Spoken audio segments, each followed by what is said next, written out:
यहाँहरू सम्पूर्णमा नमस्ते। आज मिति 2081 साल चैत महिनाको 5 गते यानी कि मङ्गलबारको दिन सदाकै समय मेरो व्यवसाय टिकटक पेज मार्फत यहाँहरू माझमा सुनको भाउ लिएर आइपुगे।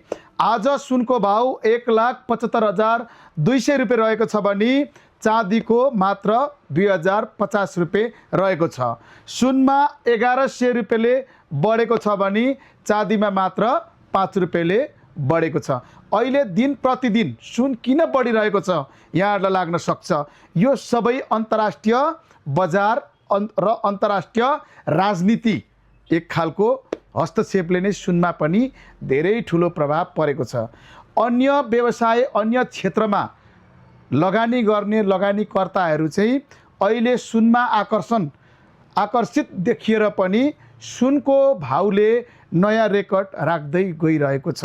अहिले एक खालको अमेरिकाले युक्रेन र रुस प्रति हेरेको र उसले अहिले गर्दै आएको व्यवहारले पनि एक खालको लगानीकर्ताहरू अहिले छटपटिरहेको अवस्थामा पुगिसकेको छ र चाइना र इन्डियामा गरेको भन्सार वृद्धिले पनि एक खालको लगानीकर्ताहरू छटपटिरहेको अवस्था छ। यसमा सुरक्षित लगानी केमा भन्दाखेरि मैले दिन प्रतिदिन यहाँहरूलाई भन्दै आइरहेको छु हो, सुरक्षित लगानी भनेको मात्र सुन नै हो। अन्य क्षेत्रमा त लगानी जोखिमपूर्ण नै छ। सेयरमा लगानी गरौँ जोखिमपूर्ण छ, घर जग्गामा लगानी गरौँ जोखिमपूर्ण छ र व्यापार व्यवसाय अन्यमा लगानी गऱ्यो भने पनि जोखिमपूर्ण नै छ। सुरक्षित लगानी त केमा छ? मात्र सुनमा छ। न कुहिएर जान्छ न केही भएर जान्छ, मात्र हराएर जान्छ। सुरक्षित राख्न सक्यो भने त्यो सुरक्षित नै रहन्छ।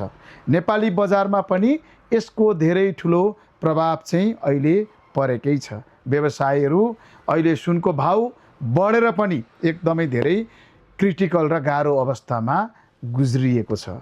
पहिलाको तुलनामा व्यापार सुनको भाउ बढ्नाले एकदमै धेरै घटेको छ।